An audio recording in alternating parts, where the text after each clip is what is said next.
আসসালামু আলাইকুম। আমি পলি লাইফস্টাইল ব্লগের নতুন আরও একটি ভিডিওতে আপনাদের সবাইকে স্বাগত জানাই। কেমন আছেন আপনারা সবাই? যে যেখান থেকে আমার ভিডিওটি দেখছেন আশা করি সবাই অনেক ভালো আছেন। আমরাও আপনাদের দোয়ায় এবং আল্লাহর রহমতে আলহামদুলিল্লাহ ভালো আছি।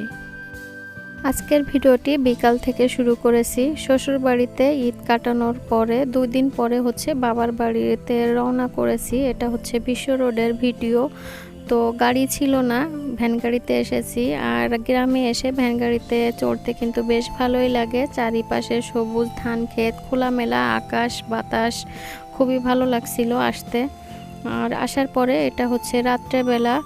আমার বোনের 2টা ছেলে, ছোট আর তো বড়টা, ওরা 2 ভাই বাজি ফুটাচ্ছিল, তাদের একটু ভিডিও করে নিয়েছি। যেহেতু লাইট ছিল তারপরেও কিন্তু অন্ধকারে বাজিগুলা ফুটালে বেশি ভালো লাগে, তাই অন্ধকারেই ফুটাচ্ছিল। আর সবাই আমরা বসে গল্প করছিলাম উঠানে চেয়ারে বসে।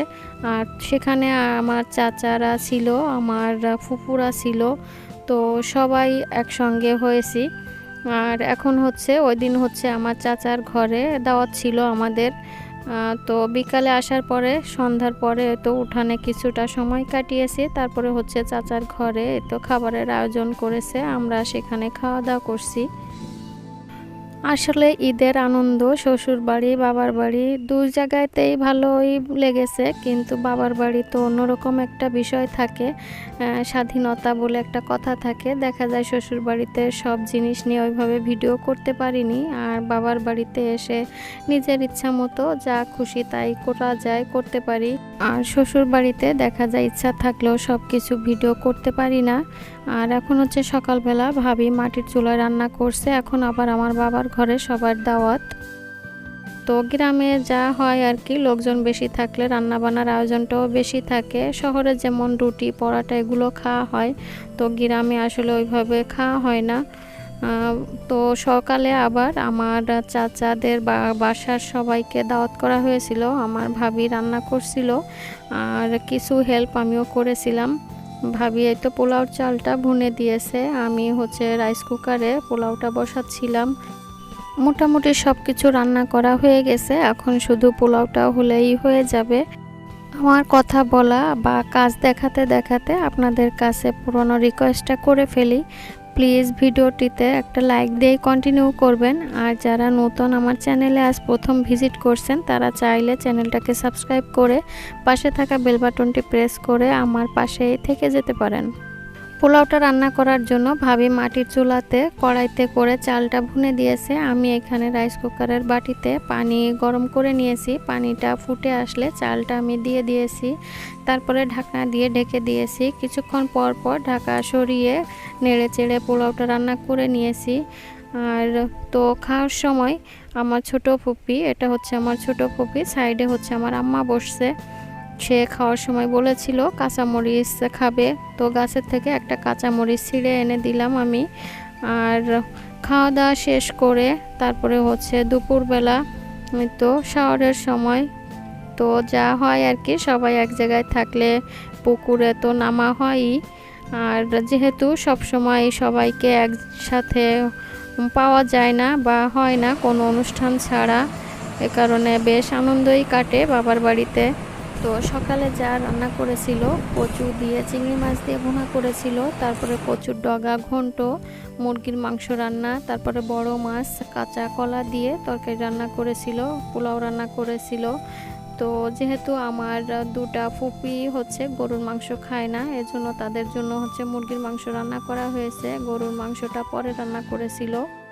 এটা বিকালে। তো ঘেরের পাড়ে আসছিলাম আমি, ভাবি, তারপরে আমার আনহা আর তানিশা, ছোট ভাইয়ের মেয়ে। তো ওরা আম মাখা খাবে, কিছু আম নিয়ে এসেছি।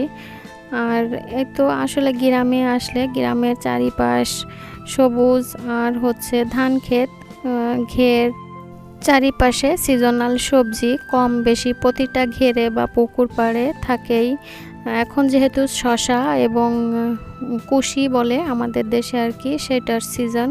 তো কারো ঘেরে শুধু শশা আছে, তারপরে হচ্ছে উস্তে আছে, আবার কারোর ঘরে শুধু শশা আছে, কারোর ঘেরে শুধু কুশি আছে। তো এভাবে নিয়েই হচ্ছে সবজি ক্ষেত করা। তো বেশ ভালোই লাগছিল, বাতাস ছিল। আর এই তো আমগুলো নিয়ে এসে ভাবি কাটছিল, আর আমরা লবণ নিয়ে এসেছি, লবণ দিয়ে একটা ঘেরের কর্নারে বসে খাচ্ছি। এভাবে খাওয়ার মজাটা কিন্তু অন্যরকম, বাতাস থাকে, ভালো লাগে। আর খোলা জায়গায় বসে এইভাবে আম মাখা বড়ই মাখা খেতে কিন্তু বেশ ভালোই লাগে। কার কেমন লাগে আমাকে কমেন্টস করে যার যার মনের মতামতটা জানাতে পারেন। আমাদের কিন্তু এই জিনিসটা খুবই মিস করি, আমরা অনেক দিন পরে এই জিনিসটা করলাম, ঘেরের পাড়ে এসে আম মাখা। আর এই তো পাশে আবার সবজি খেতে যে শশা ছিল, পাশ থেকে কচি শশা ছিলে নিয়েছি। শশাগুলা কিন্তু আমার কাছে এতটুক শশা খেতে বেশ ভালোই লাগে, আর এগুলো কিন্তু ছুলেও খাই না, উঠিয়ে দেখা যাচ্ছে ধুয়ে বা মুছেই খাওয়া হয়। তারই পাশে অন্যান্য ঘেরের পাড়ে এই তো উস্তে গাছ লাগিয়েছে, বেশ সুন্দর কিন্তু হয়েছে, যে যেটা লাগিয়েছে বেশ ভালোই হয়েছে। উস্তে গাছেও কিন্তু দেখেন কি সুন্দর উস্তে হয়েছে। তারপরে কুশি গাছে অনেক কুশি হয়েছে, শশা গাছে শশা হয়েছে।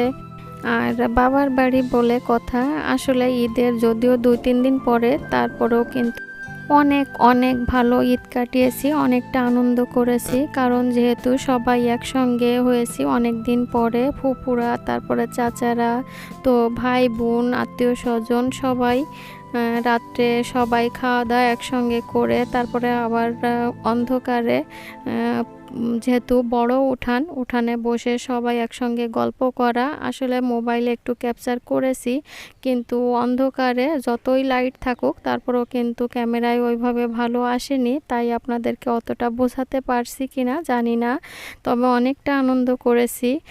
তো বিকালে তো সবজিও কিছু তুলে নিয়েছি, আমরা আম খাওয়ার পরে ঘেরের পাড় ঘুরেছি, যেখানে যে সবজি পেয়েছি চাচাদের ঘেরে আমাদের ঘেরে, সেখান থেকে সবজি তুলেছি। আম হয়েছে, তারপরে তো মালটা হয়েছে, এগুলাও একটু ক্যাপচার করেছি। আর ওই তো ধান খেতে ধান প্রায় পেকে গেছে, এখন কিন্তু ধান কাটার সময়। আমরা কিন্তু এই সবজিগুলা উঠিয়ে নিয়ে এসেছি। সবজির ভিতরে ডাঁটা, কুশি এবং শশা ছিল। তো আজ এ পর্যন্তই, সবাই সুস্থতা কামনা করে শেষ করছি আমার আজকের ভ্লগ। আল্লাহ হাফেজ, আসসালামু আলাইকুম।